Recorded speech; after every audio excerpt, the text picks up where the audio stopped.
So first of all, I'm Jared Gensel from MIT, Massachusetts Institute of Technology, and I'm one of the co-chairs for the conference. And I'll be emceeing today, trying to make sure you get all the information you need to have a productive conference. First of all, I want to say, if you weren't on Twitter, which, by the way, I'm not very active on Twitter, but at conferences I find it very useful. So this is the hashtag we're using at Twitter for the conference this week. So I encourage you to look there for, we have sessions in parallel. It's hard to see everything going on. And in terms of reflecting on what happened yesterday, I thought I'd highlight a few of the tweets that were posted yesterday. But first of all, we'll take a moment here. There was one of the tweets posted by one of our participants asking if we could have a moment of silence this morning for the victims of the terrorist attack in Tehran. I think this is an appropriate time to pause and reflect on global tragedy and other tragic situations that you may be thinking about. Let's take a moment and reflect on that moment. Thank you. So many of you were here yesterday and saw the opening keynote by Richard Brennan. I'm only going to include one tweet here. I had a good front row seat, so I took some pictures here. But talking about the innovation that's happening, things that are happening as a result of the Ebola crisis, and thinking broadly about pandemic, the importance of supply chain and logistics directly impacting public health outcomes, and the importance of the government to be a part of that picture. It's not just the international community. We have to work. The UN system relies on official support.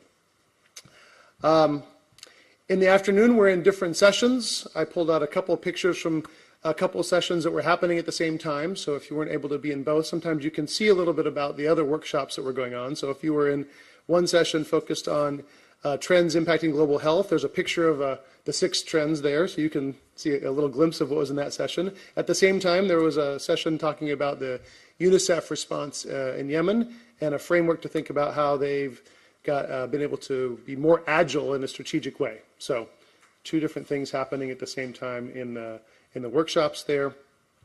Other comments throughout the day about being throwing tomatoes at the panelists up front. The discussion of different sectors coming together, log cluster, health cluster, and wash cluster to coordinate. It's an importance. We have a coordination system, but sometimes it's across sectors that needs to happen. Partnership and development with the private sector is important. And last mile, a session on last mile yesterday and how it's challenging and becoming more complex. So a few of the highlights from yesterday. Also, if you haven't had a chance to visit the Ebola Community Care Center, there's a little glimpse of what you could be seeing there, so I definitely encourage you to drop by and take a peek at that. I thought instead of having me reflect on the day, it's more effective for each of us to reflect with each other. So let's take a moment here with 3 or 4 people around you and think about, share what's one thing you learned yesterday that you didn't know before yesterday. One new conversation that you plan to have over the next week based on yesterday's interactions. Maybe you met somebody and you want to have a follow-up with them. And maybe, if you did, what's a new activity on your to-do list? Now, it may not have to be on your immediate to-do list. Maybe it's on your back burner list, something you'd like to get to. But maybe think about a few of those tangible takeaways and share them with a group of about 3 or 4. We'll take a few minutes to do that now. Okay?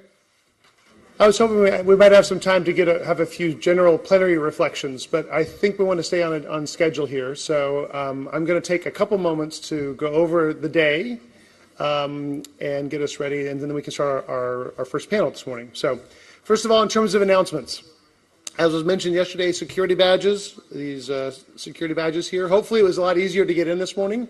It wasn't raining and it was quick, so hopefully you had a good experience coming in. But you make sure to turn these in at the reception desk at the end of the conference. We get charged for each one that's not turned in. So keep it with you, come in tomorrow, same way as today, but then tomorrow when you leave, make sure this doesn't leave with you, okay? Right after this panel, while we have everyone together, we're going to proceed to have a group picture in the main lobby with the staircase that goes up. Everyone knows what that is, right? The main room when you first come in through the security. So we're going to have a group picture there. So don't wander off. yet, go as a group to that place. If we go as a group, we can have the picture done quickly, and then we'll continue with our day. One little schedule note in the schedule that was printed that you received yesterday morning, the Crazy Ideas in Session 5 had a room TBD. It's going to be in press room. So you might want to make a note to your schedule from the agenda from yesterday that if you want to attend that session, it's in the press room this afternoon.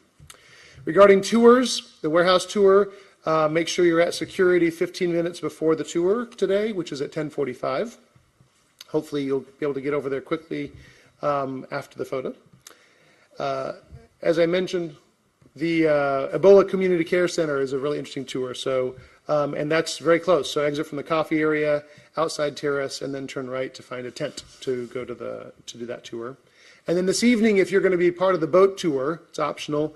You go online to the conference website, sign up online, and then the bus will leave UN City this afternoon at 5:45. So those are the tours for today. Regarding our agenda, so we're going to have, I will say first of all, my colleague Özlem Ergin, I want to have her stand up. She's one of the co-chairs. She had a family emergency, and so her reflections on day one would be on an airplane. She flew in this morning, so I thought, we wouldn't put her up here for a jet lagged, but I wanted to acknowledge her participation as a co-chair in this event. In a moment, we're going to talk about the panel on innovation and influencing markets. We'll be together in plenary. We'll then do the picture, and then we will have a coffee break. Then we'll be in breakout sessions, workshops, and presentations from 11:15 to 12:15. Then we have lunch. Hopefully it's more than 12:15 to 12:30. Also say that for those going on the warehouse tour, they must, if they want to take a lunch with them, they got to grab a sandwich. Okay, so yeah, so the lunch is actually the agenda from yesterday is correct, right? So 12:15. An hour and 15 minutes. Hour and 50 minutes, yeah, 12:15 to 1:30, right? Okay. It does say that 13:30. Mm-hmm. But for those of you going on the warehouse tour, it'll leave at the 11 o'clock warehouse tour, be up there at 10:45. Also, you obviously will be there during lunch. So if you'd like to grab a sandwich, there will be bags, available brown bags in the lunch area where you were yesterday. Go grab one, put it in a bag. There's a piece of fruit and a water. So just don't go hungry and expect no food when you get back. Okay, so grab your sack lunch on the way to the tour. So yeah, it goes from 12:15 to 1:30 is lunch. And then at 1:30, we are again broken into the workshops and presentations for an hour. Again, that should be 14:45. So we then have 15 minutes of transition to session 6, which again is another track of presentations and workshops till 3:45. Then our coffee break in the afternoon. And we will close by being back together as a group for the final panel. And that is at 4:15 to 5:30. So that's the agenda for today. So we'll start together, we'll take a picture together, then workshops, lunch, more workshops, and then come back and finish the day together in plenary. So with that, I will now introduce the moderator for our panel, and I'll invite the speakers and the panelists and the moderator to come up. I'm excited for this panel. I've had some interactions with UNICEF Supply Division, and at MIT we have a lot of focus on innovation, and so I like the fact that the innovation group at UNICEF sits in a facility with a huge warehouse, right? Innovation happening right where logistics happens. We often talk about, and there's good evidence that in designing innovative products, you need to think about not only the product design, but also the supply chain design at the same time. And that's a good evidence that that's happening at UNICEF because their innovation team sits in a warehouse. They can't ignore the fact that the supply chain design is an integral part of innovation. So I'm excited to have Christopher Ganda-Marino from UNICEF as our moderator and has put together an interesting panel to talk about innovation in influencing markets in supply chain. So welcome, Christopher.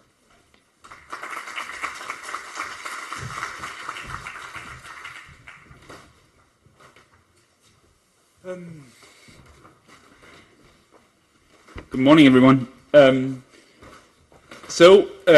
we have today is a panel on innovation and influencing markets. And the way we think about this is that innovation is a rather developed thing in the humanitarian and development space. There's a proven ability to create new ideas and the initial new products, but there's still a lot of lack of ability and evidence in order to take things to scale. And as many of you probably know, according to the academic definition of innovation, something is only an innovation once implemented. So we want to explore during this panel what it takes to get from that early stage to something that's at scale and thus can be called an innovation. In order to get there, there's many steps, including things such as incentivizing R&D, regulatory field trials.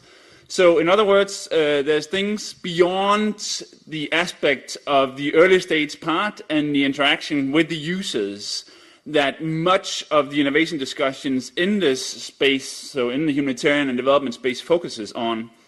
So we put together a panel that will discuss various aspects of what it takes to succeed with getting something from an early stage spark to something that's implemented and scaled on the market to beneficiaries.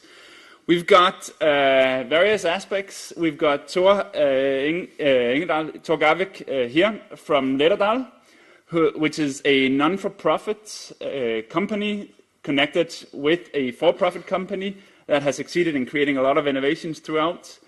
We've got Ingvild von Krostrand from Innovation Norway, so a public donor into innovation. Then we've got Deborah Christensen, who is from PATH, working with vaccines, so an innovator and an NGO. And then lastly, we've got Jim Coughlin, who is from UPS, so a private foundation driving innovation from that perspective.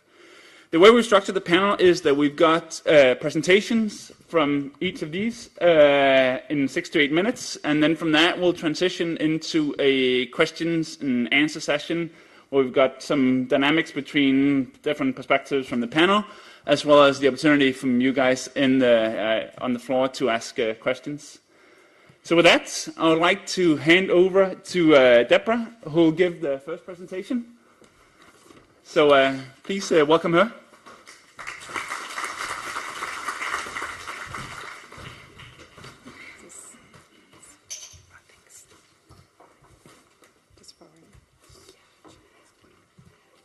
Good morning. I lead past work in vaccine and pharmaceutical technologies, and that includes formulation technologies, packaging and delivery technologies, and also supply systems and equipment. And some of our technologies are on this slide. On the right, you'll see a small round dot on a vaccine vial, and that was actually my first project at PATH, the vaccine vial monitor, and now it's available on nearly all of the vaccines that the UN procures. But we've done and worked on many other technologies since, and I'll use a few of these in my examples. And we'll try to advance.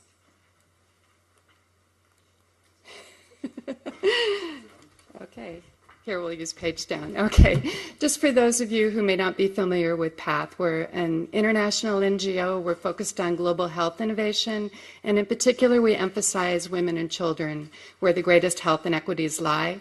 And we work around 5 different platforms: vaccines, drugs, diagnostics, devices, and systems and service innovations. We work in over 70 countries. We have offices in about 20 of those.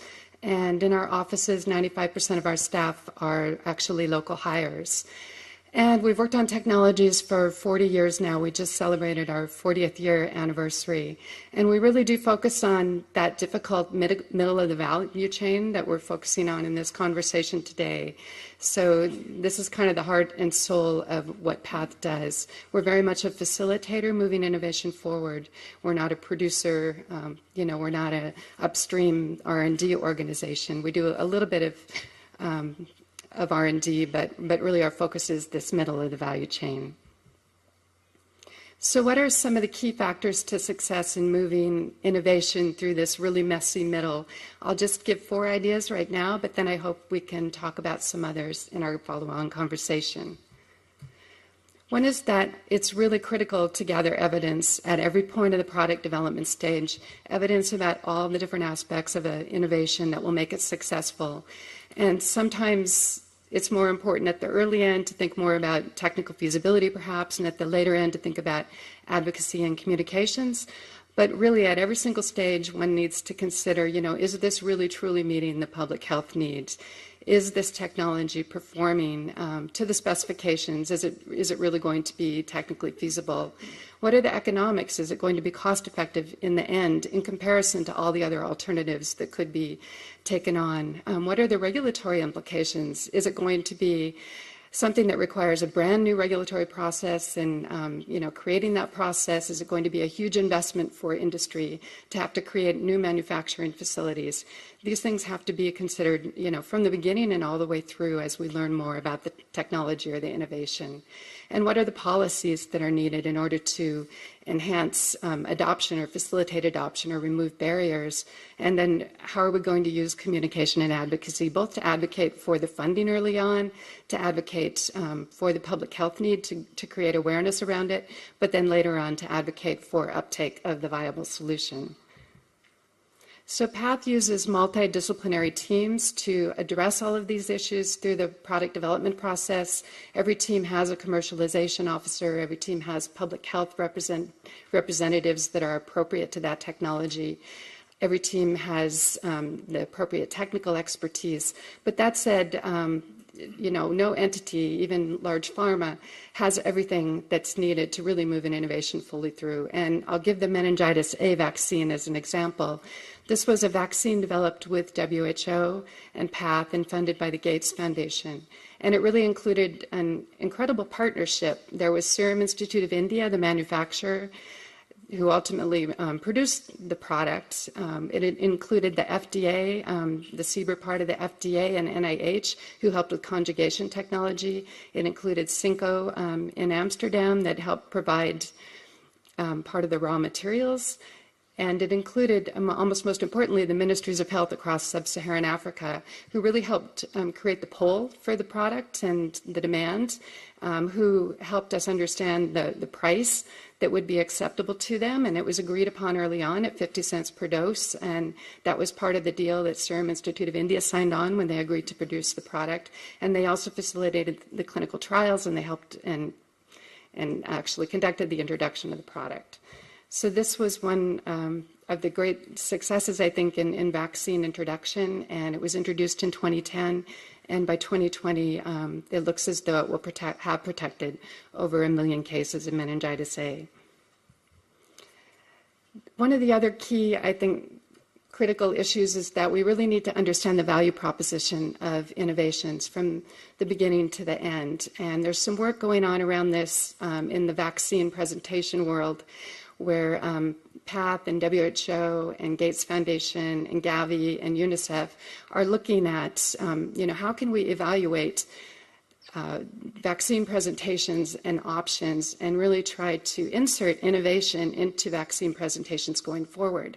Because what's happened in the past is that price per dose has pretty much driven everything, and it's been the decision-making factor. And then we're not taking advantage of some of the new technologies that could really improve vaccines in the future. So what we're doing is we're looking at analytically, even from the beginning during the R&D process, at what the different presentations might bring to the table. What's the price of the vaccine, of course, in that presentation, but what auxiliary equipment do you need? What are the commodity costs to deliver a particular presentation? And what are the systems cost? How much transport is required? How much volume? How long does it take a health worker to prepare that presentation? So taking all of the cost factors into consideration, not just price per dose. And then on the program side, really looking at what's the programmatic impact. Somehow can one presentation help us to achieve greater coverage? Can it be used by lesser trained health workers?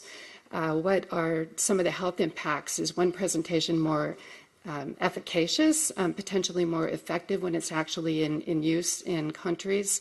And what are the impacts on safety? Some presentations are absolutely safer than others. Some lend themselves more to programmatic errors, for example, and can lead to AFIs. So we're trying to do this to evaluate decisions up front to determine where the investment should be made in R&D, and then also to think about using this same kind of framework once we have better data to inform decisions, procurement decisions by countries and donors. And then my last example is just really the importance of not focusing on singular technology to to really tackle a health problem. And I'll use the example of vaccine freezing. So freeze damage to vaccine is an issue, and it has been known to be an issue for a long time. So one thing we've done working with partners is try to take a multifaceted approach, not just focus on one technology or one solution. So we've worked to produce formulations of vaccines that are freeze protected and to test that in the lab and to make the technology available to vaccine producers. We've looked at and worked on training materials, worked with WHO and vaccine management handbooks, helped to train health workers and logisticians to prevent the problem and also to identify freezing when it occurs. We've worked on advocacy and communications, and recently we developed a freeze liner for vaccine carriers and cold boxes that prevents freezing of the vaccine even when frozen ice packs are put in there. And then finally, working with refrigerator manufacturers to help prevent the problem in refrigerators. So just taking a more holistic view of the problem, and I think always having a portfolio approach to any kind of solutions for health impact is important. And with that, I'll end, and thank you.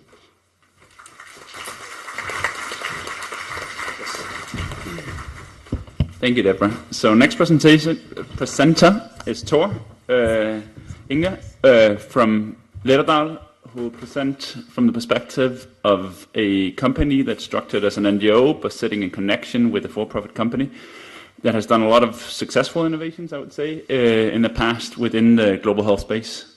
Please welcome Tor. Thank you. Good morning, everybody. So my background is within industrial design, and I'm heading the product development team in Letterdal Global Health. The mission of Letterdal Global Health is to help save lives at day of birth, and we have a bold goal of helping save 400,000 more lives within 2020. The way we will do this is by help train and equip more than 1 million health workers. So we provide solutions for education, training, as well as clinical care. Within the educational space, we focus on practical, like learning through practical experience, so such as skill training, facilitated scenarios, role play. And I'll show a quick video just to bring you, or to introduce the work that we do to you. This is the wrong presentation, actually. This is the one for the session. So if you... The first slide was the same, so I didn't see it until now. Sorry. So if you open the other one. This is the panel and it's long, right? Yeah, but it's this is not the panel. This is the session. Okay. So if we find Sorry. the other one. I just assumed that the panel was the longer, but it should be No, the shorter. no. That's my... Let's see. This is the one. So yeah. which slide to start on? Just start on the first one. Okay. Sorry, and then I will switch back to the next person. Yeah. Sorry about that, but Go ahead. we are. I've ordered a new clicker. Battery might be out. The strength of the Mama Netley collection in terms of design is its simplicity. Oh, there's a woman in labor. Will somebody help? Help! It's essentially a backpack, and then it's got all the components inside, the uterus, the placenta, and an unborn baby. So it can be as dynamic and dramatic as you want it to be. What we're trying to do through our training program is improve the skills of the providers, the doctors, nurses, and midwives, to do deliveries, to handle complications. Oh no, she's bleeding. So at the end of every training, we are able to tell that this provider is ready to provide newborn resuscitation to any baby now. Design should make an impact with the society. It should solve real problems, and that will be useful to the world. So Letterdal has a long history within the medical space, and this is the founder of the Letterdal companies. He's Åsmund Letterdal, and he said that if we can create value to society at large and do our job well, satisfactory economic results will follow and allow us to build a stronger company with time. On this picture, you see him together with a mannequin called Resusci Anne. It was developed in the 60s as a response to a new way of dealing with cardiac arrest, CPR. I guess quite a few of you have had CPR training. And the American Heart Association has estimated that between 300 and 400 million people have been trained in CPR using mannequins from Letterdal. and most of them on this Resocian mannequin. When we're discussing innovation and scale, I think there are quite a few insights to build on. As Christopher said, innovation, I think we all agree that is measured in impact. One very important learning from us has been that training drives therapy. Technology alone doesn't often save lives, but trained and equipped health workers, they do. And the way to getting to scale is, in our experience, always through collaboration. Collaboration makes it happen. And I'll share a few stories to kind of exemplify the way we have worked with innovations and driving them to scale. This is a program called Helping Babies Breathe. It's owned by the American Academy of Pediatrics, and they had this ambition to make a program within the newborn resuscitation space, and asked us if we could help them create practical solutions for training and also help them with educational design. It also has a very strong implementation alliance supporting it. It's been going on for about 8 years. Very enthusiastic group of people. So what we have made here is the neonatal resuscitation simulator, and also the clinical solutions that you see on the picture, the resuscitator and the suction unit. And so far, the program has reached about 500,000 health workers, and research shows that when implemented well, the program can will reduce early newborn mortality with as much as 50%. So this program has reached impact. Mama Natalie is a birthing simulator, and that was a slightly different story. Like, while the program came to us and asked for solution in the first one, in this case we had a very early idea on how we could simulate bleedings after birth in a practical way, and we shared that very early with a wide community of organizations in very rough prototypes. And one of the organizations, Japaigo, who is a close partner with us, they saw that with this idea they could create this program that they had wanted to do for a long time, focusing on preventing bleedings after birth. So it was like the opposite mechanism, but still sharing early and bringing people on board opened up new opportunities that wasn't there in the first place. Again, a slightly different story on a fetal heart rate monitor called Moyo. As always, developed in these close interactions that we use with users and organizations. It's a product that we have very high expectations for, that it will have high impact. It gives accurate and quick reading of fetal heart rate during labor. But during the development, we had the collaboration with about 4 hospitals in Tanzania, and it was happening within a research program. And what we realize now, after launch, is that we should probably have had more people involved, more people in and organizations in different countries, because we now have a slightly bigger job to do to bring this to scale because of the relatively limited set of partners that we had in the development. The last example I want to show, and the last story I want to tell, is on a Swedish product called the Uterus Collection.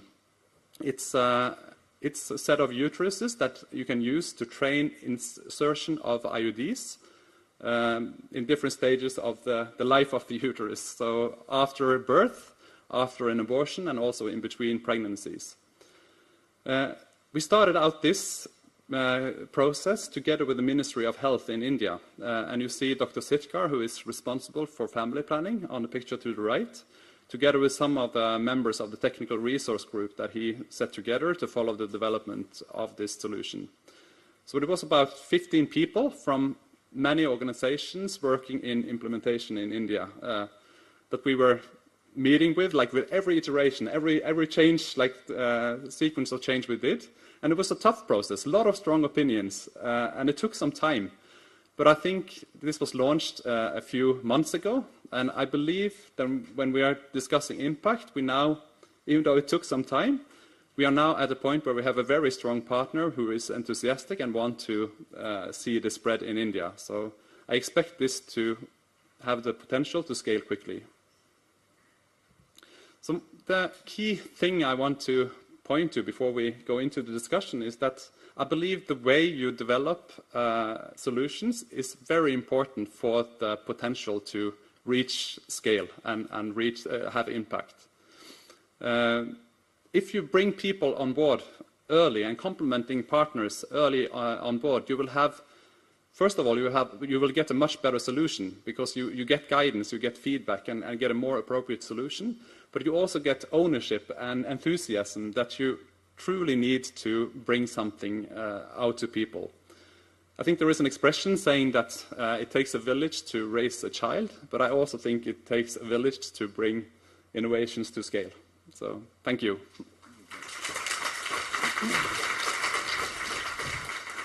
So next presenter is Jim Coughlin from UPS Foundation, who's got a long background in the development humanitarian space and is now working for a private foundation that is funding a series of different innovation activities. So please give a hand to welcome Jim. If you want to go to your video, yeah. Right. That's right. Presentation. Thank you so much. Good morning. And first of all, on behalf of UPS, we'd like to recognize and thank the folks that host the conference. And we've been a part of this from the very beginning and very proud to be a sponsor and proud to be part of that long-term relationship. And that's an example of where I'm trying to drive in our story today about innovation. You know, innovation has a lot of views. And you look at things, sometimes you think of a product. You may think of a vaccine. You may think of some of the things we just saw from our last presenter. A great job, too. But there's also ways to look at innovation from how an organization can become innovative and how it can introduce its capacity and its intellectual property into a space like public health or humanitarian. So a couple of the slides we'll cover is my way of trying to be innovative and kind of have people think differently about how does an organization, a private sector that has a lot of capacity and a lot of knowledge, how do you help transfer that into the space that you're all solving for? Hopefully I can deliver that innovation. So the foundation's been around a long time. It's something that we are proud of, and it's obviously something that we isolate from the commercial business. So it's a part of that role that we have as a steward and a responsible citizen wherever we operate in the world. But the concept is it's not something that we've been doing it for a long time, and we're a 110-year-old organization, so that makes sense. And we're diverse in how we invest and how we engage the community. So whether it's involved with something like United Way, where we've over $1 billion of contribution, or other components of our methodology for delivering support. And I want to just call out the United Way example, because it's just not an organization like UPS providing funding to a strong U.S.-based organization. It's a total involvement of all UPS employees. So every year the campaign is built around having ownerships, and every function, every department has a representative that's going to be the United Way campaign driver that year. It's designed for leadership development. It's designed for that person engages local community agencies associated with United Way. So now it's involvement locally at the community level, and that's how the program is successful. And I'm bringing this out just to kind of think of whatever your relationships are with some of your partners that are in the private sector, how do you get them to that kind of a degree where they take ownership, where their employees aren't just providing funding, but actually engaging in you? How do they get to see some of your operations where they now understand the dynamic that you're facing, so they become contributors and they become innovators for ideas and solutions? And that's kind of the principle of what we're trying to drive here. And the foundation is cut across a lot of series of different responsibilities, whether it's sustainability or community safety. We do a lot of road safety programs where I know there are organizations in the public health space that also do that. So we drive millions and millions of miles in our vehicles, and we have a lot of best practices of how to be safe, how to maintain your vehicles. Those are things that are happening every day in the public sector, and we want to make sure, how do we transfer that? We just had a secondee work with UNHCR, and his background was vehicle maintenance. And that vehicle maintenance role was teaching UNHCR key methods of how to maintain vehicles. What are the things you should do? What are the simpler ways of reducing costs when it comes to operating a fleet? Things that are happening everywhere else in the supply chain in the public sector. So it's about taking that innovative approach, but taking that intellectual property that UPS possesses and bringing it out to the marketplace, changing the dynamic of the space, or influencing it as positively as it can. Then, of course, across our humanitarian side, there's a series of things that we try to do, which is both develop the skill set and empower the local UPS resources wherever they're operating. We have a lot of skill-based volunteering, and then engage humanitarian or relief organizations from both a donation side but also from a capacity building side. So there's things that we're trying to influence here, which is, how do we get folks inside our big, large organization to start thinking differently, to be thought leaders? And as we introduce these folks into these roles, or these secondis, they actually get a real humbling experience, because what you all do every day is impressive. And when you sit in the world that UPS operates in, it's a predictable, dynamic role, but it's nowhere close to the fact that what you have to solve. So when we bring our employees into that space, they really get a true sense of what you have to solve for on a daily basis.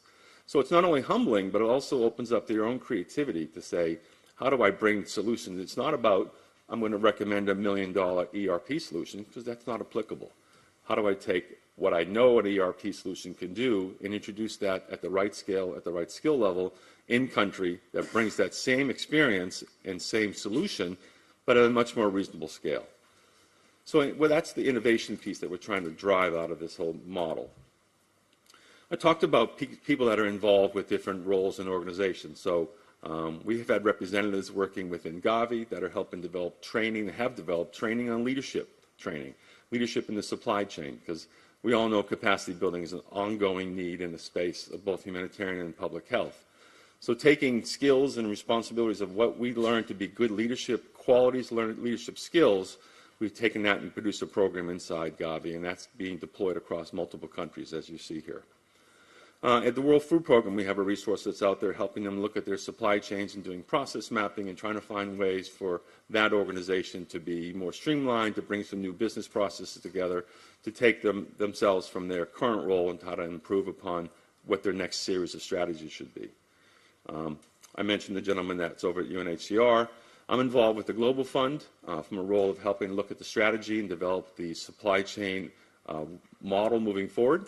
It's a new initiative at the Global Fund. We're excited about having the Global Fund take that next step, and that involves looking at structures of a supply chain. It involves looking at innovation in the supply chain space, capacity building, and things like that we're getting investment so we can continue to drive improvement in the supply chain for all the Global Fund clients.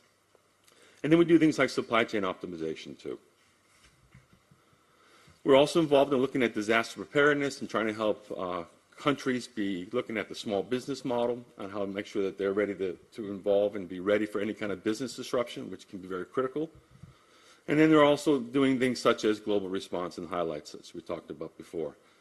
There's two solutions that we'll cover in a later breakout session. It's called UPS Relief Link, and then the drones solution that we did for Gavi. And you'll see a couple of those here. So earlier was mentioned about collaboration and involvement and sustainability of government. The solution that was put together by UPS, Gavi, the Rwanda government, and the manufacturer called Zipline was a drone that's being used in Rwanda today. And it doesn't work unless all four of those components are working in sync, where you have ownership from the government, you got to work through all the civil aviation challenges, you have the innovation coming in from the manufacturer, and you've got relationships that are developed by Gavi inside the country of Rwanda. So again, we'll show you a video in one of the other breakouts about the drone solution and how it works and how that brings innovation into the marketplace.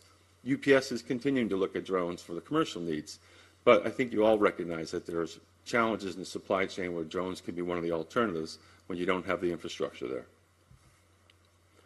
So the goal obviously is to reach more people in a rural setting like Rwanda, and that's what our objective is. And then the last piece is talking about this relief link. If you ever had a shipment from a UPS or a Federal Express or a DHL, you're usually signing some kind of electronic board. Well, we take that same principle and now we put it into an environment where you're in a relief camp and you've got a lot of things that are happening at the same time. That same technology where you're capturing information, you're acknowledging a receipt, you're even capturing data associated with a person and a family that you're serving in that camp. So this is really taking that approach and now moving it forward in a virtual environment where you can upload the data, do biometrics, you can capture all the information you need, and then upload it later on and save you all that redistribution. So if someone comes back in, they've already been served once before, so you get to attend to those that haven't been attended to yet. And that's kind of the use of technology in the innovative space that we think is very applicable in the public and health and humanitarian space. So just overview, and like I said, we'll have some breakouts a little further on and talk about more details if you need to. Thank you. Thank you, Jim. So last speaker is Ingvild von Krogh Strand, who's from Innovation Norway, a donor, public donor into humanitarian and development that has taken on a rather strong mandate in driving innovation from various perspectives. So please welcome her. Hi, good morning. Thank you for having me. It's a pleasure to be here. As Christopher is saying, we are a public donor, but perhaps a kind of different public donor to many others you're used to, in a sense. I work for Innovation Norway, which is in many ways the Norwegian Innovation Agency and Trade Council, but in an agency under Innovation Norway that is funded by the Ministry of Foreign Affairs, working on humanitarian innovation. So the large organization is funding Norwegian companies, but the agency I work in, we fund NGOs and UN agencies. And I'm going to talk a bit about what sort of projects that we fund and a large change we've had the last couple of years and why. So NOREPS is the Norwegian Emergency Preparedness System was originally a pre-positioning system. We funded UN agencies and NGOs to pre-position goods and services so it could be quickly deployed in an emergency. But in 2016, we were mandated by the Ministry of Foreign Affairs and a mandate to work on humanitarian innovation. And working on pre-positioning and innovation means we need to have very different strategies and processes. So the original NOREPS network was a set of suppliers working specifically with organizations having long-term agreements and pre-positioning their goods and services prior to an emergency. However, in an innovation process, we saw the need to start with a problem and not a specific solution. So we've divided our funding into two sets. Humanitarian innovation is a new mandate for us. However, the organization as a whole has a role from the Norwegian government to work as an innovation policy advisor. These 3 points that I put on the screen here now is from the innovation speak that our CEO held for the government last week, giving advice on how public sector and private sector can work towards more innovative solution in the public sector. So I wanted to start by going through these 3 defined levels. And these are the areas where we see that cooperation between private sector and public sector can make a real difference. Many of you know all of these terms already. It's no surprises. However, I wanted to go through them and give you a bit of our view on it. So incremental innovation, this is step-by-step innovation, we all know this. Small improvements can make massive impacts. We do this already. Humanitarians do this every day, and we do it well. Public sector do this well. And we should continue to do that. However, radical innovation needs a completely different set of knowledge, funding, and it's the most challenging level of innovation. When things are done completely different, cooperation is most needed, and it's also the most difficult. We need to work across professions, sectors, and borders. Here we can become a lot better, be braver, and work more systematic. We must procure differently, allow a certain amount of failure, share our experiences freely, and also listen to experiences of unexpected contributors. The last level I want to mention is imitation, a terribly underestimated form of innovation, and it bears low-hanging fruits, learning from and copying the best. Yes, learn from the private sector for sure, But importantly, the humanitarian actors can learn and copy each other. Are we good enough at sharing successes and failures in the sector? Are we willing to adapt invented there instead of invented here? We see that when we get agencies and NGOs together to share, we can actually skip some levels of piloting. Many pilots have already been done before somewhere else. So is this willingness to share actually already in the humanitarian sector? And yes, we certainly experience that, and in a growing degree. I wanted to tell you about a new consortium that we've started in Norway this year. The Norwegian NGOs, the largest Norwegian NGOs, has formed an innovation consortium. This consortium has been built for them to actually have a space where they can talk about their successes and failures. This sounds very basic, but it's very, very important. And from a donor perspective, it also is a huge benefit that we don't end up funding the same pilots again and again, not reinventing the wheel, but starting from best practice. Another type of innovative collaboration that we're working on is thematic expert groups. This is the experts from the humanitarian sector working within a specific field, partnering with experts from the private sector where they can freely discuss what are the problems, challenges and opportunities in the areas that they work with. Last week we had one of these expert groups with the Norwegian Refugee Council and the Norwegian financial technology sector. This was an opportunity for them to say, for NRC to say, these are the challenges that we are facing. Is there technology available that we can use? Is this doable? Can we do it this way? Will technology allow us to do this and test that? And we see that providing groups like this, where you can have an open discussion and it's not a buy and sell type of situation, it's great learnings to have on both sides. This also means that the private sector get a true understanding of the needs and the opportunities in the field, so that they don't spend time producing, developing and trying to sell technology that is not relevant. The media called our recent hackathon on blockchain with UN Women Voluntarism 2.0. I think that was quite a good term, because we brought people from all walks of life, various backgrounds, various professions, to work on a specific challenge. The challenge we worked on was how can we ensure refugees can build a good digital identity over time. And had a 2-day hackathon on blockchain and got some great results that we now are continuing working on. This doesn't mean for the companies or the individuals involved that it would be a direct sale of any sort, but we're bringing brain power together to work on challenges. And we aim for these initiatives to foster innovative partnerships between private and humanitarian sectors.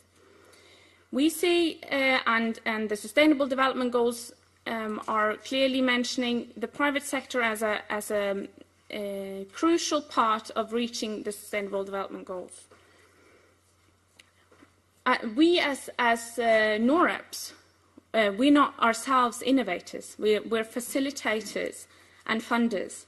And we aim to bridge the knowledge gap, ensure that private sector partners understand users, beneficiaries, needs and the context, to ensure that they develop products that are actually needed. And from the humanitarian perspective, we want them to have a better understanding of enabling technologies, what is already available, what needs to be developed and what just needs to be imitated, basically. And not least, also sustainable business models to ensure that partnerships are built in a way that they can actually grow. So enabling cooperation, meaning who owns the IP How will we work together when we have a proof of concept? How can we ensure that the private sector partner isn't coming back to the humanitarian sector with an inflated price that doesn't acknowledge the humanitarian partner's contribution to that development? So Innovation Norway and NORAP's work to ensure that private-public partnerships or private humanitarian partnerships are built in a way that ensures scale is possible in the long run. And I think Lardal's statement of collaboration makes it happen is so very true, because this balance between the knowledge of the field and the knowledge of technology and matching that is a key success factor. Is time's up? Oh, okay. So time's up. So we are de-risking innovation in 3 stages. So we're allowing for failure in the problem-solution fit stage, and ensuring that the concepts that we bring forward are right for the context, and testing in the field, and then the ones that go through a piloting stage and actually make sense, we can provide extra funding for in the scale period. And we're working towards a humanitarian innovation fund at the moment, where we see that matching private and public capital is a key success factor to create sustainable business models. And very difficult to end it all in 2 seconds, but the goal is, can we enable innovative solutions to eventually become less or not at all dependent on aid budgets going forward? We believe that's a key success factor for scale in the long run. Thank you, and I'm sorry that I went over time. And if you want to hear more from Ingvald, she'll be presenting in session 4. Do you want the holding slide or your presentation? My presentation. Okay. So thank you very much to the panel for these presentations. So what we heard from Deborah was that in order to drive innovation, you need to look at the value proposition versus just looking at the price, and that you need multiple approaches to drive innovation. Then we heard from Tor how innovation can be technology push and program pull, but that disregarding what you need to do is to involve multiple stakeholders early on in the process, and that will set a premise for how you can scale, and that's how you create ownership and engagement. And we heard from Jim how innovation is beyond just products, but part of a culture and an innovation function, and how you can utilize the expertise of a global transport institution to drive innovation in various ways. And then lastly from Ingvild, how you as a public donor can drive innovation through the various approaches you have, and how what you really need is for your innovators to learn from each other in order not to be replicating the same mistakes over again. So what I'll do now is that I'll present how we at UNICEF have approached trying to address this matter of getting things from early stage to scale, and then some of the things that we still believe that we need to address, so some of the uncertainties, some of the challenges we are still facing. And then from that, we'll venture on into discussing with the panel. At Supply Division, we run what's called product innovation. Innovation from a UNICEF perspective is defined as doing something new or different that adds value, with this underlying notion that there's invention and innovation, and something is only an innovation once it's scaled, implemented. And product innovation, more specifically, is about ensuring that whenever there is a product we need to meet a programmatic need that is not existing on the market, we engage in order to drive the development of that product. The way we do this is that we get very, very deep in understanding the need once we've identified such an unmet need out in the fields. And then we try to understand the full context around this missing product, including both the user perspective, but also the aspect of understanding key stakeholders' perspectives. So this can be WHO's perspective, governments, other implementing partners. And what we've seen historically is that many of the reasons for failures is not that we didn't understand the user correctly, but that we didn't understand this full context around it. Once we understood this, we create a target product profile that identifies the desired performance of that product without prescribing exactly the technology route to develop that product. Then we issue that out into the markets, to the full suite of markets, and then we work fully non-exclusive, fully transparent with everybody who wants to engage in developing that product. And that can be a large corporate, it can be a small startup, it can be an NGO, it can be a university. Our interest is in getting that product developed, not who develops it. And we don't take a position on IP or strategy since we are not funding it. We allow that allow such decisions to be taken by those who are developing the products. Then depending on the risk associated with developing this product, we'll install a market incentive to drive R&D. And this can range from anything that's saying, here's a TPP, and here's our interest in procuring that product, and we'll conduct a field trial once the product is developed, to a legally committing market guarantee, subject to the risk associated with that product. And here the dynamic is that the more R&D and regulatory risk, the greater need there is for an incentive, and the more security, perceived security of procurement from UNICEF as well as pull from Western markets, the less of a need there is for a guarantee. So it's really a matter of the risk versus upside dynamic that determines how much we believe it is needed in order to drive that scale.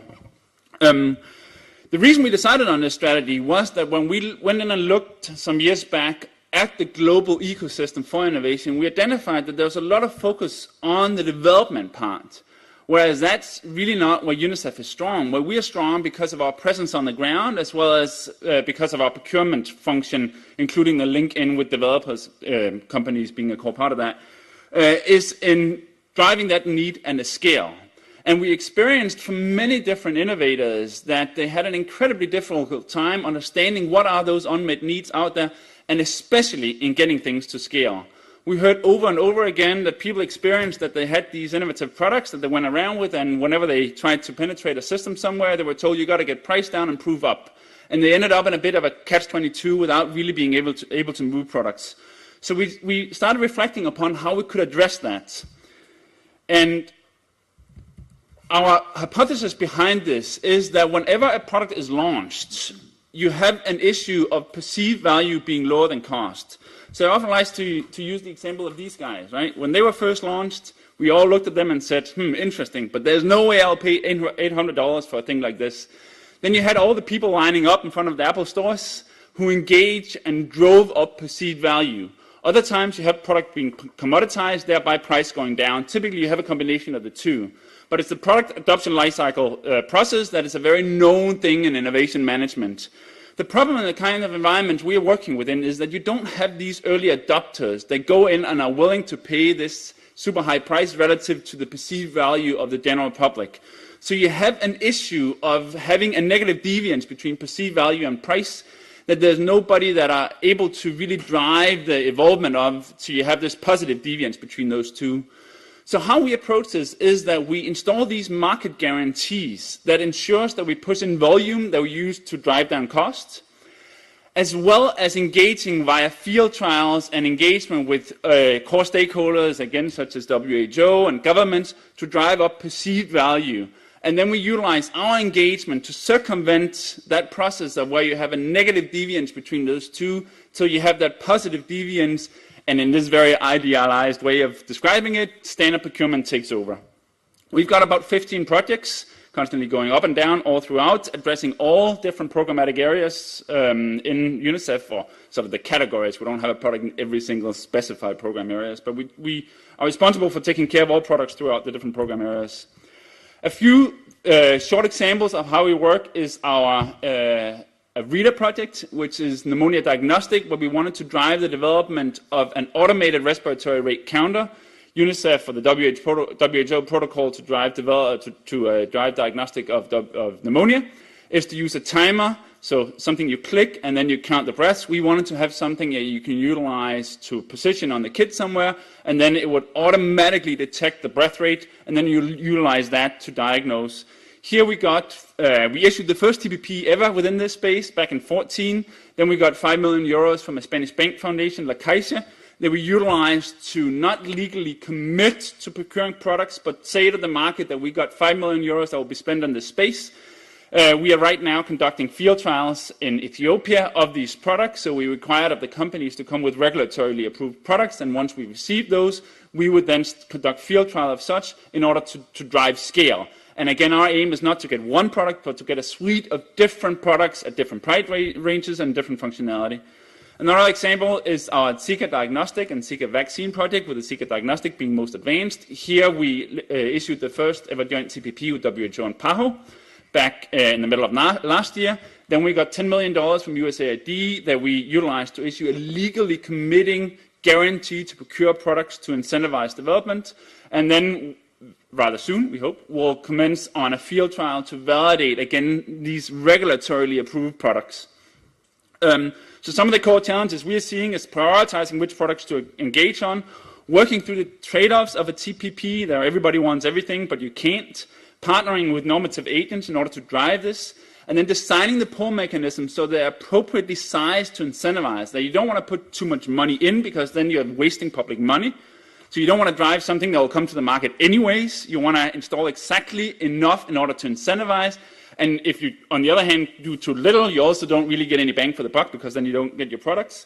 Secure the funding for these things. We've been successful at securing a number of different funding, different grants for these projects, but lots of stuff to do still. And then once you get to scale, ensuring the use of the products and measuring the impact, which we were increasingly seeing the challenges in just because of the time horizon and getting these things moving forward. So that's it for me, and now we'll move on to a discussion with the panel, where I wanted the first question to be if you reflect upon the most controversial aspects of what it takes to get things to scale, what would that be? So what key things do you experience as barriers from the global health or the humanitarian system in order to get things to scale that you typically don't express when you discuss with people on how to succeed with this? Any free volunteers to address this question?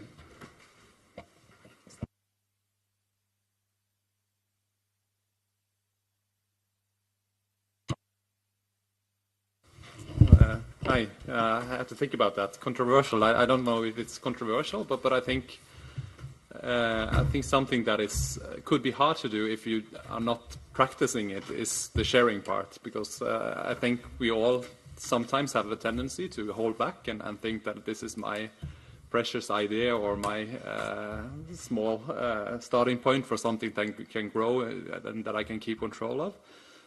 So this ability to open up and bring people in early when you're not sure what this can become is something that is really important, and we are getting used to it. It's a part of our DNA now, but I think it can be experienced as controversial, or it can be discussed as controversial within organizations if you kind of. But normally the opportunities and like the openings sharing gives will be so much bigger than the risk is. That's at least our experience on that. Anyone else want to chip in on this one? Yeah. I completely agree on your inputs there, and I also wanted to add, as the boring bureaucrat on the panel here, also the obvious procurement rules, and we see that often when there's been investment in an R&D partnership, for example. Is there a commitment from both parties to continue after the R&D period? Is there procurement barriers for continuation of that partnership? Or, as I briefly mentioned before, is the framework set so that the private sector partner, for example, has a relevant way of going forward with this sector, pricing, for example, so procurement is often discussed, and I think there is still issues within that for that type of. So do you have a concrete example of where that did not go well and why that happened? Yeah, I'm not sure if I want to name drop here, but we've had experience with R&D where we funded R&D between an organisation and companies, and they found a good solution. But when it comes to actually diffusing this solution or scaling the solution, there isn't a willingness to find a good, or willingness might not be the right word, but it's difficult to find a scaling option that works for both parties. Being that the private sector partner sees that the cost of the actual product is too high to give the price that the humanitarian partner is willing to pay, and I think it's there's some interesting roles that public donors like ourselves can have in de-risking that type of process. So I think you touched on something very essential here that also, from you can see from our presentation, is something we really thought a lot about, which is incentives. And I used to work for private sector, doing business development and innovation, and I thought stakeholder management when doing innovation was complex there. I had no idea. Right? This space is in many ways, and always possibly, much more complicated regarding that. And I think one of the complications is the flow of decisions and capital. And there's this statement that I believe a PATH person came up with, that is those who use, those who choose, and those who pay the dues. Yeah. And besides being a catchy phrase, I think what it does is that it puts, in a precise way, an emphasis on this delinking there is between the decision maker, the user, and the payer, which is not one you see when I go out and buy this one, right? So I wonder whether you, Deborah, can reflect upon this from a PATH perspective, including all the many thoughts and experiences you have in working with your global access agreements.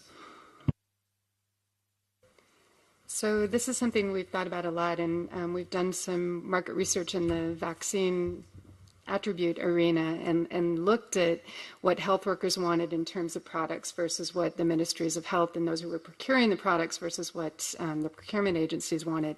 And we found a huge gap. So things that made a big difference to the health workers really didn't make any difference at all to those purchasing. And that's why we moved towards the value proposition approach, the total systems effectiveness, to try to bring in all the factors to the level of the decision makers, the ministries of health, the procurement agencies, so that they realized all the impacts that a specific product might have. And then I had, in response to your earlier question, you know, from an NGO standpoint, one of the things that's a barrier to scale is, of course, the funding and the time spent writing the grants. And I just wanted to state that I truly believe in stage gating grants and having go, no-go decision points, especially if you're working on singular technology. I think it's critically important, and we're talking sometimes as though we want all innovation to go forward. We don't. It's super important to kill things early, to fail fast, and I think that's a good guideline too. So, talking about investing and driving money into the R&D space, I wanted to ask you, Jim, around how you think of this from a private foundation perspective. So we all want to be catalytic, whether we are private foundation or public donor. We want to invest in stuff that then accelerates or activates other kinds of money going into developing a product, R&D here in the broad space. How do you think of this as a UPS foundation in terms of driving investments into R&D that can help save lives? Sure. I think the perspective needs to be is if you identify the need and the need is qualified, that it's not isolated to either one sector or one country, then it's something that has the opportunity for expansion. That is one of the qualifiers. And then the ability to implement it. I think a lot of times people design things with the vision, but not maybe understand the complexity of how you implement innovation and making sure that the people who are going to benefit from that solution are part of the design and they understand the complexity of their market. Because I hear a lot about scale, but that means you're going to put something together that fits everybody. But most innovation needs to fit customized approaches in every country. I think that this audience serves is unique. And I think if we find innovation that works in country A, it doesn't necessarily copy-paste to country B. I think that's where the scale measurement of success doesn't apply. So I don't know if I answered your question, but trying. So before opening up to the floor, I just wanted to pass basically the same question on to you, Ingvild, given that you're working with the Innovation Fund. So from what I understand, it's still under establishment and you're still working on defining what that is. So could you reflect upon the thoughts you have behind working on setting up such an endeavor from this perspective of how do you drive? I mean, you have many ways of deploying your money, and you probably don't get more money from this. You're probably taking the money from somewhere else. So it's a fixed pot of money somewhat. So how come you've decided on trying to embark on this new endeavor in terms of driving money into R&D? Thank you. That's a very relevant question. Up to now, we had grants that we work with, and we're also now restructuring how we're using those grants. But we see that we can use grants for the problem solution fit stage and through piloting and gaining proof of concept. But when reaching actual scale, there's more money that needs to be involved. So you have a proof of concept. You need to get organizations across to adapt. Or users to adapt as well, of course. And our hypothesis at this stage, this fund hasn't been established just yet, is that getting social impact or private investors involved at the very early stage, you can create models that are more scalable and in long terms potentially not being dependent on aid funding. But finding its own structures, or at least not be that dependent on aid funding. So we are hoping to develop a matching fund with an evergreen sort of ambition, and bring private capital funding thinking into our Humanitarian Innovation Fund. So a lot of exploration, a lot of R&D, a lot of innovation in how to deploy capital so that it functions catalytically, basically. So I wanted to open up for the floor to ask questions before we went on into other matters. So there'll be two mics that are almost by themselves moving around on the floor. So please raise your hand if you have any questions. Down here in the corner.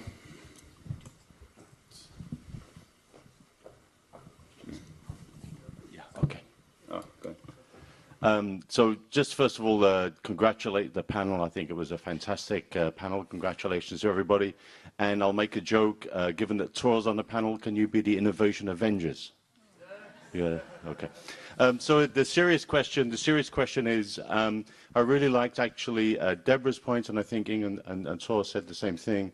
How do we encourage innovation while building in a kind of a concept of the value proposition with the total systems effectiveness from the get-go? Because as a foundation, we get a lot of innovative grant applications, but all too often the grant applications haven't thought beyond how do we make it sustainable. So how do we try and build that in from the get-go without throttling the innovation from the start?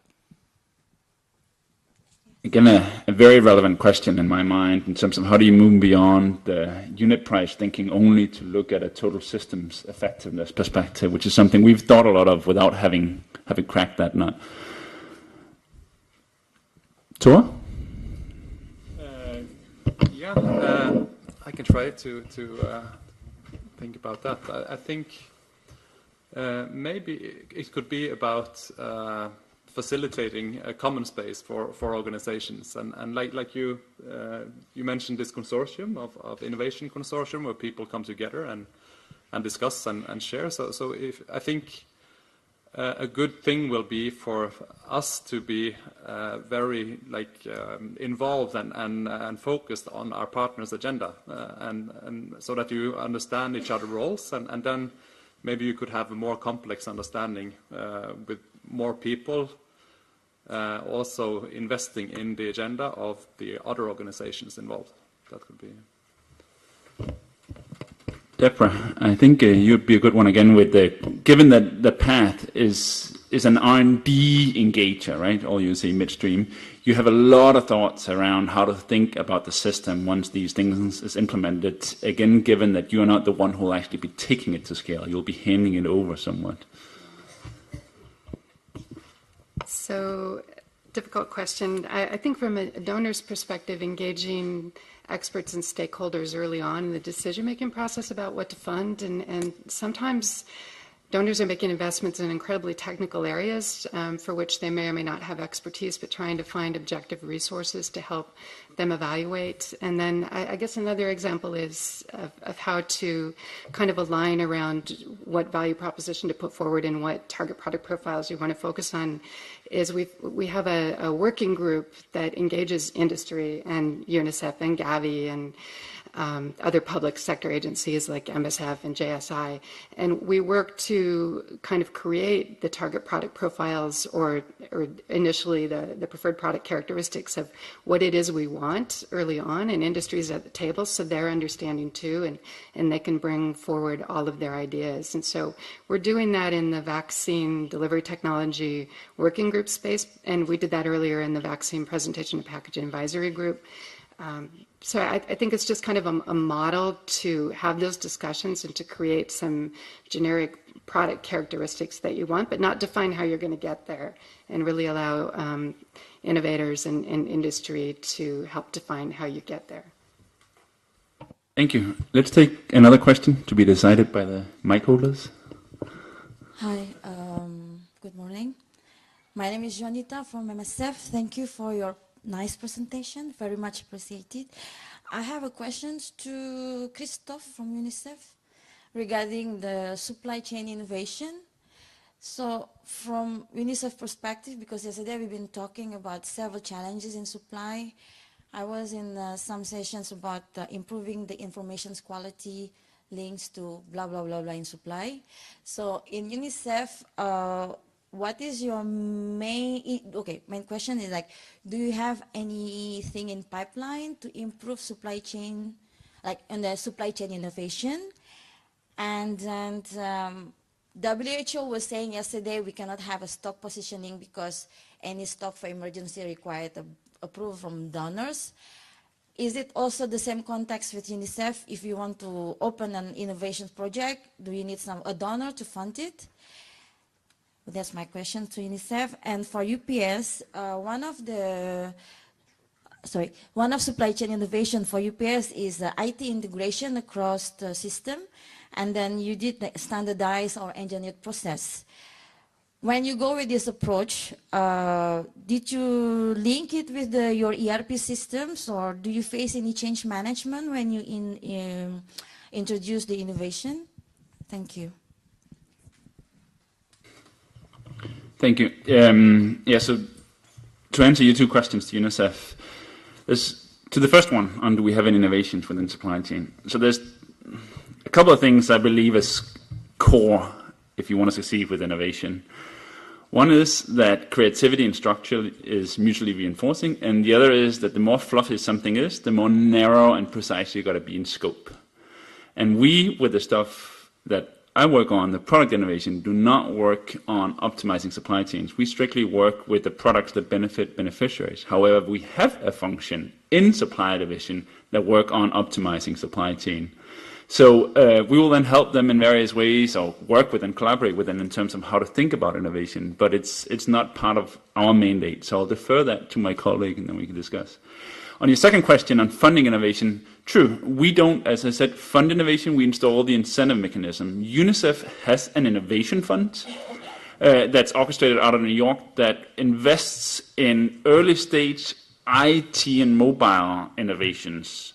So they give grants into IT and mobile only that is structured so that it has to be either a private company or a UNICEF country office that applies for it. So, not very promising answers to your questions, but happy to facilitate on the supply chain of these afterwards. Jim, over to you. Thank you. In regards to the methodology for looking at any kind of an IT system, I think we've learned the best approach is to first sit down with the users and identify what it is they want, and then what are the processes and standard operating procedures you need to have in place. And if they're not there, you need to build them, and then you build an IT system around that. I think quite often IT systems come in and they become the influencer of what gets done rather than start from the bottom and understand the need, what you're trying to solve for, and even the ability to expand that system's solutions beyond the initial implementation so that you have the flexibility, and then you put IT to work on top of that need.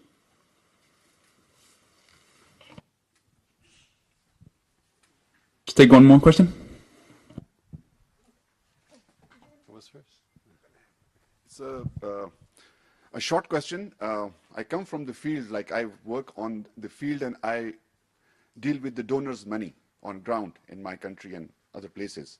So my question is from the donor's perspective that the UPS, if you give money to different NGOs and different organizations, do you have any strategy in place to check that your money is used judiciously or properly?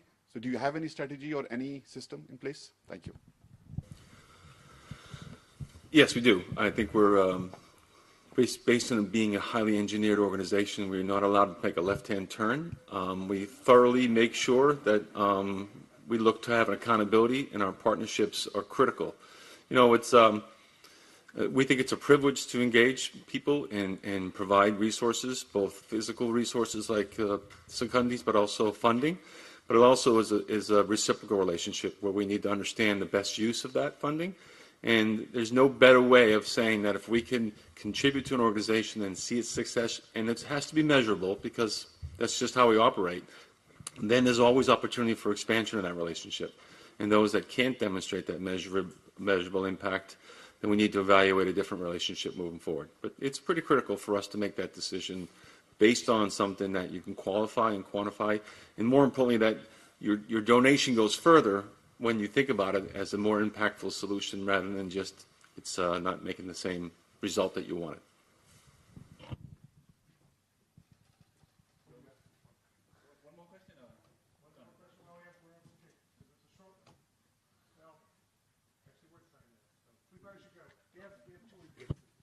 So let me just round up here in very few words. So I think the conclusion from the discussion here on what it takes to get things from early stage to scale is that it's complicated and it's multifaceted.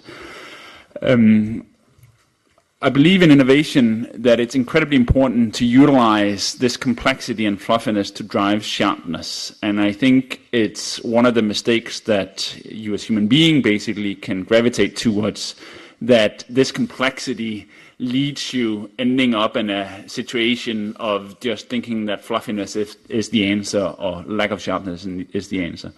So I think that what I'd like to stimulate to is that we as innovators, disregarding which side of the table we sit on, whether it's as a procurement agency, as an innovator, as a private funder, as a donor, or as an NGO, utilizes tenacity to drive sharpness into how we think about utilizing or maximizing our role and capabilities in getting things to scale, remembering this, that unless we get things to scale, it all doesn't matter. The science is not the purpose for somebody like us. The impact is the purpose. So with that, I'd like to thank the panel for great engagement. And hand over to you.